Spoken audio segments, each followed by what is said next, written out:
जय हिंद दोस्तों, कैसे हैं आप सभी। आशा करता हूं बहुत ही अच्छे होंगे।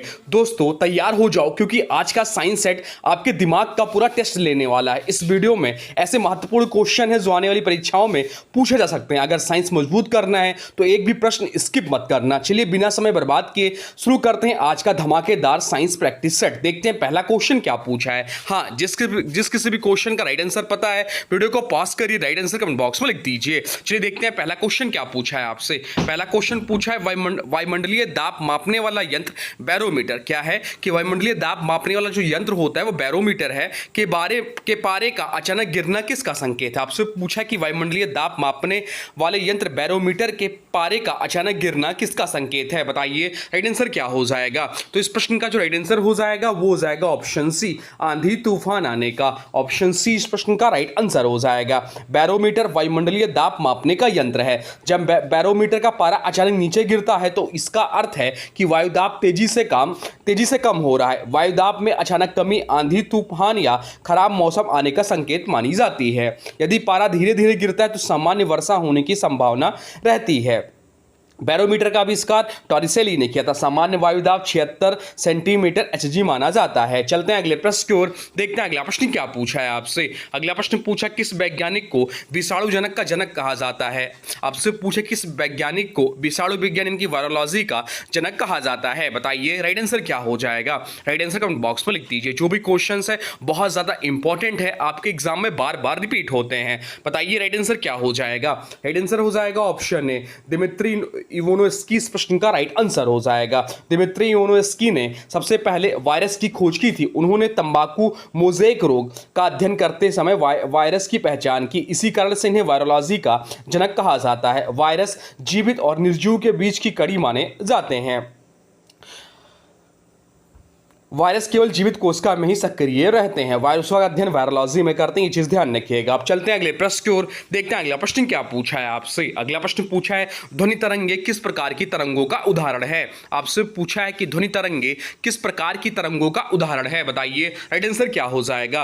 राइट आंसर जो हो जाएगा वो हो जाएगा ऑप्शन डी, अनुदैर्घ्य यांत्रिक तरंगे। ऑप्शन डी इस प्रश्न का राइट आंसर हो जाएगा। अनुदैर्घ्य यांत्रिक तरंगे इस प्रश्न का राइट आंसर है। ध्वनि तरंगे यानी कि साउंड वेव्स अनुदैर्घ्य यांत्रिक तरंगे होती हैं। इनमें माध्यम के कण तरंग की दिशा में आगे पीछे कंपन करते हैं। ध्वनि के संचरण के लिए माध्यम आवश्यक होता है, इसलिए यह यांत्रिक तरंग कहलाती हैं। निर्वात में ध्वनि नहीं चल सकती, यह भी ध्यान रखिएगा।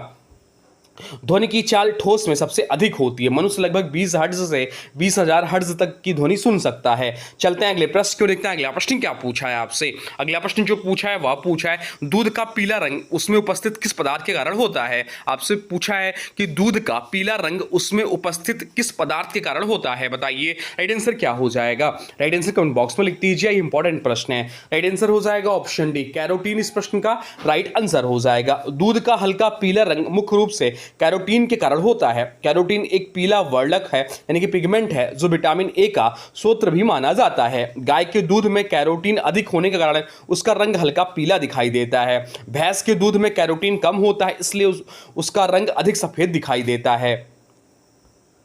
बाकी विकल्पों की बात करें तो केसिन जो दिया हुआ या दूध का मुख्य प्रोटीन है, रंग के लिए जिम्मेदार नहीं है। लैक्टोज या दूध की शर्करा है और एल्ब्यूमिन जो है यह एक प्रकार का प्रोटीन है लेकिन पीले रंग का कारण नहीं है। दूध में मुख्य प्रोटीन कैसीन होता है। लैक्टोज को मिल्क शुगर कहा जाता है। विटामिन ए की कमी से रतौंधी रोग होता है। चलते हैं अगले प्रश्न को देखते हैं। अगला प्रश्न क्या पूछा है आपसे। अगला प्रश्न जो पूछा है वह पूछा है चींटी या मधुमक्खी के डंक के असर को कम करने के लिए लगाए जाने वाले कैलामाइन लोशन में मुख्य रूप से कौन सा रासायनिक यौगिक होता है। आपसे पूछा है कि चींटी या मधुमक्खी के डंक के असर को कम करने के लिए लगाया जाने वाला कौन सा लोशन कैलामाइन लोशन में मुख्य रूप से कौन सा रासायनिक यौगिक होता है। बताइए राइट आंसर क्या हो जाएगा। राइट आंसर हो जाएगा ऑप्शन बी, जिंक कार्बेट। जिंक कार्बोनेट इस प्रश्न का राइट आंसर हो जाएगा, जिसका रासायनिक सूत्र होता है ZnCO3। ZnCO3 इसका रासायनिक सूत्र होगा यानी कि zinc carbonate. Calcium calamine lotion में मुख्य रूप से जिंक कार्बोनेट पाया जाता है। यह त्वचा की जलन, खुजली और कीड़े के डंक के प्रभाव को कम करने में मदद करती है। मधुमक्खी या चींटी के डंक में अम्लीय प्रभाव होता है जिसे कैलामाइन शांत करता है। त्वचा रोगों में भी इसका उपयोग किया जाता है। बाकी विकल्पों की बात करें तो सोडियम कार्बोनेट वॉशिंग सोडा के रूप में उपयोग होता है। कैल्शियम क्लोराइड नमी सोखने में उपयोग होता है और मैग्नीशियम सल्फेट इप्सॉम सॉल्ट कहलाता है। कैलामाइन में जिंक ऑक्साइड भी पाया जाता है, या त्वचा पर ठंडक का एहसास देता है। अब चलते हैं अगले प्रश्न की ओर, देखते हैं अगला प्रश्न क्या पूछा है आपसे। अगला प्रश्न जो पूछा है वह पूछा है आधुनिक आवर्त सारणी में डी ब्लॉक के तत्व किन समूहों के बीच स्थित हैं। आपसे पूछा है कि आधुनिक आवर्त सारणी में डी ब्लॉक के तत्व किन समूहों के बीच स्थित हैं, बताइए राइट आंसर क्या हो जाएगा। तो राइट आंसर जो हो जाएगा वो हो जाएगा ऑप्शन सी। ऑप्शन सी इस प्रश्न का राइट आंसर हो जाएगा, समूह 3 से 12 तक। डी ब्लॉक एलिमेंट्स आधुनिक आवर्त सारणी के ग्रुप 3 से ग्रुप 12 के बीच पाए जाते हैं। इन्हें संक्रमण तत्व भी कहा जाता है। इन तत्वों में धात्विक गुण, परिवर्तनशील संयोजकता और रंगीन यौगिक बनाने की क्षमता होती है। लोहा, तांबा, निकल और चांदी इसके प्रमुख उदाहरण हैं। डी ब्लॉक तत्व अच्छे उत्प्रेरक होते हैं। अब चलते हैं अगले प्रश्न को, देखते हैं अगला प्रश्न क्या पूछा है आपसे। अगला प्रश्न जो पूछा है वह पूछा है जंग लगने की रासायनिक प्रक्रिया में लोहे का क्या होता है। आपसे पूछा है कि जंग लगने की रासायनिक प्रक्रिया में लोहे का क्या होता है, बताइए राइट आंसर क्या हो जाएगा। राइट आंसर हो जाएगा ऑप्शन डी, ऑक्सीकरण यानी कि ऑक्सीडेशन इस प्रश्न का राइट आंसर हो जाएगा। ऑप्शन डी इस प्रश्न का राइट आंसर हो जाएगा। जंग लगना लोहे का ऑक्सीकरण है। जब लोहा वायु की ऑक्सीजन और नमी के संपर्क में आता है तो आयरन ऑक्साइड बनता है, जिसे जंग कहते हैं। जंग लगने से लोहे की मजबूती कम हो जाती है। यह एक धीमी रासायनिक प्रक्रिया है। रस्ट का रासायनिक सूत्र क्या है, तो उसका रासायनिक सूत्र जो होता है Fe2O3 इंटू XS2O। अब चलते हैं अगले प्रश्न क्यों, देखते हैं अगला प्रश्न क्या पूछा है आपसे। अगला प्रश्न जो पूछा है वह पूछा है कृत्रिम गर्भाधान के लिए बैलों के वीर्य को किसमें सुरक्षित रखा जाता है। आपसे पूछा है कृत्रिम गर्भाधान के लिए बैलों के वीर्य को किसमें सुरक्षित रखा जाता है, बताइए राइट आंसर क्या हो जाएगा। तो राइट आंसर जो हो जाएगा वो हो जाएगा ऑप्शन बी, द्रव नाइट्रोजन में। ऑप्शन बी इस प्रश्न का राइट आंसर हो जाएगा। आर्टिफिशियल इंसेमिनेशन में वीर्य को सुरक्षित रखने के लिए लिक्विड नाइट्रोजन का उपयोग किया जाता है। इसका तापमान लगभग -196 डिग्री सेल्सियस होता है, जिसमें कोशिकाएं लंबे समय तक सुरक्षित रहती हैं। इसमें पशुपालन और दुग्ध उत्पादन में सुधार होता है। आधुनिक डेयरी उद्योग में तकनीक बहुत महत्वपूर्ण है। अब चलते हैं अगले प्रश्न की ओर। IVF तकनीक में भी इसका उपयोग किया जाता है। अब चलते हैं अगले प्रश्न की ओर, देखते हैं अगला प्रश्न क्या पूछा है आपसे। अगला प्रश्न जो पूछा है वह पूछा है मानव शरीर में लाल रक्त कणिकाओं का निर्माण भ्रूणावस्था में कहाँ होता है। आपसे पूछा है कि मानव शरीर में लाल रक्त कणिकाओं का निर्माण भ्रूणावस्था में कहाँ होता है, बताइए राइट आंसर क्या हो जाएगा। राइट आंसर कमेंट बॉक्स में लिख दीजिए। तो राइट आंसर जो हो जाएगा वो हो जाएगा ऑप्शन डी, यकृत और प्लीहा में। ऑप्शन डी इस प्रश्न का राइट आंसर हो जाएगा। भ्रूणावस्था में RBC का निर्माण मुख्य रूप से यकृत यानी कि लीवर और प्लीहा में होता है। जन्म के बाद और वयस्क अवस्था में RBC का निर्माण अस्थिमज्जा में होने लगता है। लाल रक्त कणिकाएं शरीर में ऑक्सीजन पहुंचाने का कार्य करती हैं। RBC में हीमोग्लोबिन पाया जाता है जो रक्त को लाल रंग देता है। बाकी विकल्पों की बात करें तो अस्थिमज्जा वयस्कों के RBC निर्माण का मुख्य स्थान है। हृदय रक्त पंप करने का कार्य करता है। अग्नाशय पाचन रस एवं इंसुलिन बनाता है। RBC का जीवन काल लगभग 120 दिन होता है। क्या RBC का जीवन काल जो होता है लगभग 120 दिन होता है। RBC का कब्रिस्तान प्लीहा को कहा जाता है यानी कि स्प्लीन को कहा जाता है। अब चलते हैं अगले प्रश्न की ओर, देखते हैं अगला प्रश्न क्या पूछा है आपसे। अगला प्रश्न जो पूछा है वह पूछा है चींटी के डंक में फार्मिक अम्ल होता है। टमाटर और पालक में मुख्य रूप से कौन सा अम्ल पाया जाता है, यह आपसे पूछा है। हम लोग जानते हैं कि चींटी के डंक में फार्मिक अम्ल होता है। आपसे पूछा है कि टमाटर और पालक में मुख्य रूप से कौन सा अम्ल पाया जाता है, बताइए क्या होगा राइट आंसर। राइट आंसर जो हो जाएगा वो हो जाएगा ऑप्शन है ऑक्सिलरी अम्ल। ऑप्शन है इस प्रश्न का राइट आंसर हो जाएगा।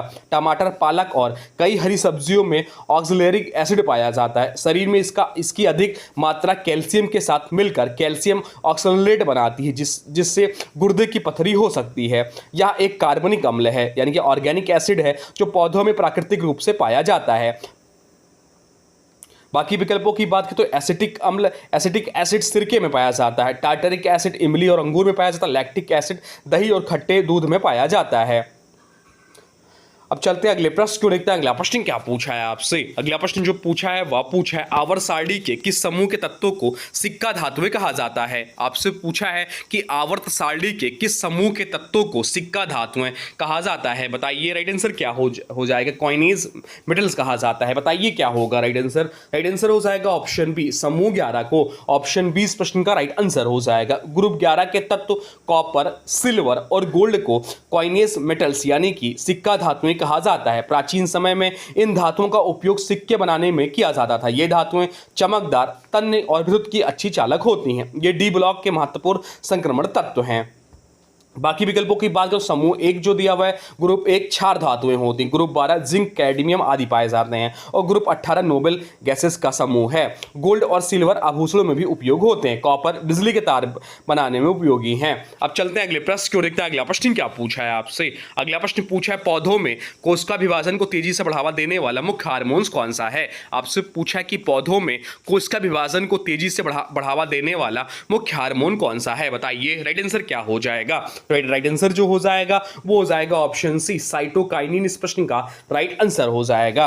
साइटोकाइनिन पौधों में सेल डिवीजन को बढ़ावा देने वाला प्रमुख हार्मोन है। यह नई कोशिकाओं के निर्माण और पौधों की वृद्धि में सहायता करता है। यह पत्तियों को हरा बनाए रखने और वृद्धावस्था को धीमा करने में भी मदद करता है। इसका निर्माण मुख्यतः जड़ों में होता है। बाकी विकल्पों की बात करें तो एब्सिसिक एसिड वृद्धि रोकने वाला हार्मोन है।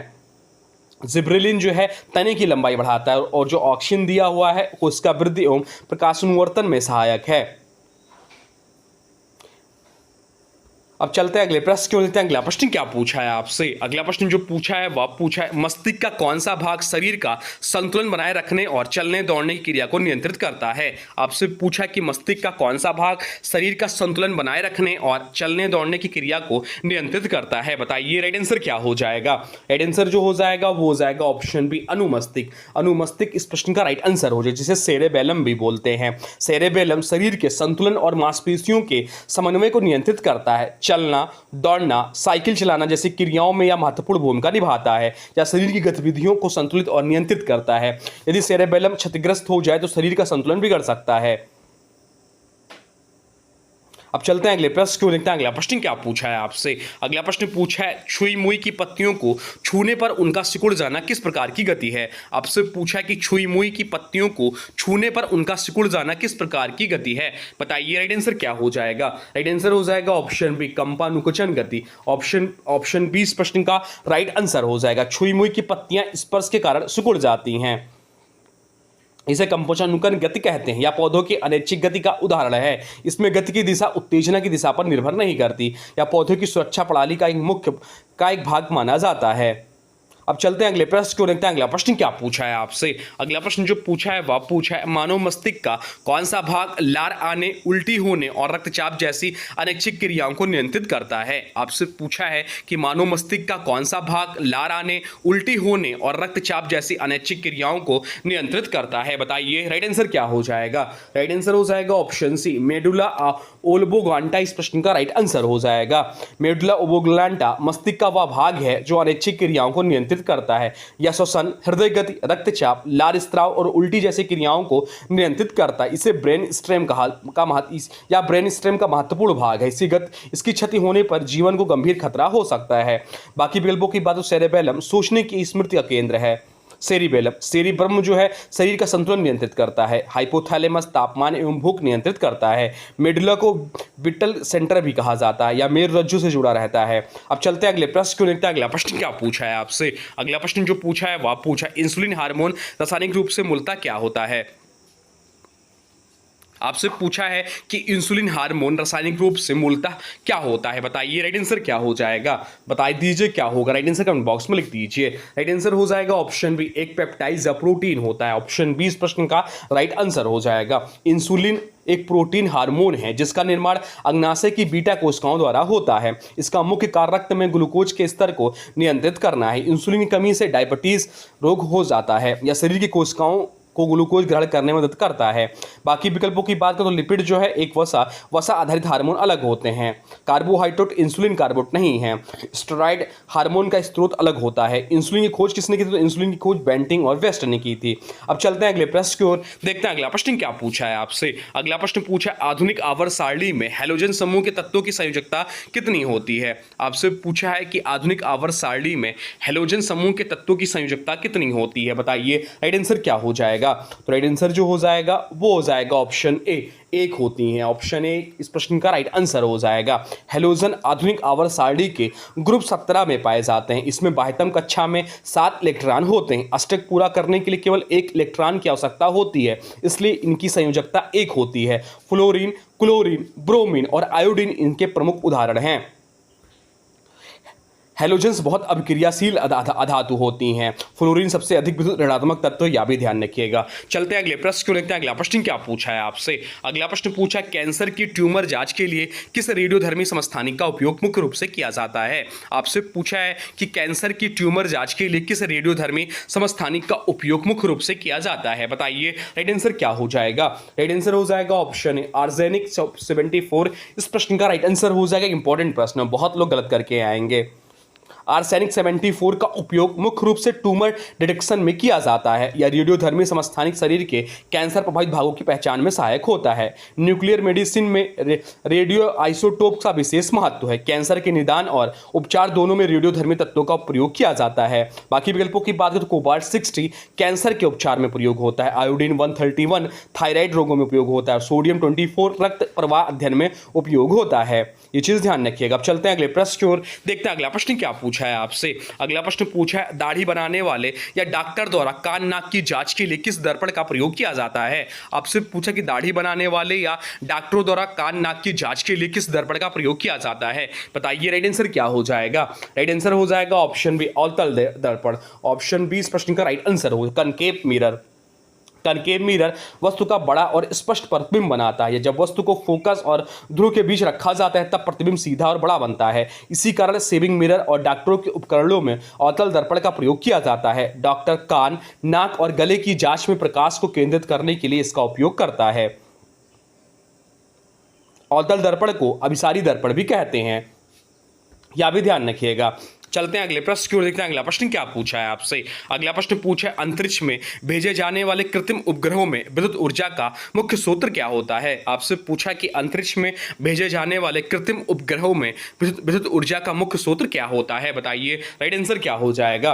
राइट आंसर हो जाएगा ऑप्शन डी, सौर सेल। सौर सेल इस प्रश्न का राइट आंसर हो जाएगा। ऑप्शन डी इस प्रश्न का राइट आंसर हो जाएगा। कृत्रिम उपग्रहों को अंतरिक्ष में लगातार विद्युत ऊर्जा की आवश्यकता होती है। सोलर सेल सूर्य के प्रकाश को सीधे विद्युत ऊर्जा में बदल देता है, इसलिए उन्हें उपग्रहों में मुख्य ऊर्जा स्रोत के रूप में प्रयोग किया जाता है। अंतरिक्ष में सूर्य का प्रकाश भरपूर मात्रा में उपलब्ध रहता है, इसलिए यह सबसे सस्ता और प्रभावी ऊर्जा स्रोत माना जाता है। बैटरियां केवल बैकअप के रूप में प्रयोग होती हैं। सोलर सेल मुख्यतः सिलिकॉन से बनाए जाते हैं। इसरो और नासा के अधिकांश उपग्रह सोलर एनर्जी से ही चलते हैं। तो दोस्तों आज का साइंस सेट यहीं समाप्त होता है। उम्मीद है आपका स्कोर पहले से बेहतर आया होगा। अब आज के वीडियो से प्रश्न है, इसका राइट आंसर आप लोग को कमेंट बॉक्स में बताना है। आज के वीडियो से प्रश्न है कि दूध का पीला रंग उसमें उपस्थित किस पदार्थ के कारण होता है। आपसे पूछा है कि दूध का पीला रंग उसमें उपस्थित किस पदार्थ के कारण होता है। इसका जो भी राइट आंसर होगा कमेंट बॉक्स में जरूर बताइए। और हाँ, वीडियो पसंद आया हो तो लाइक करो, दोस्तों के साथ शेयर करो और चैनल को सब्सक्राइब जरूर करें। मिलते हैं अगले और भी खतरनाक साइंस सेट के साथ। तब तक के लिए जय हिंद, वंदे मातरम।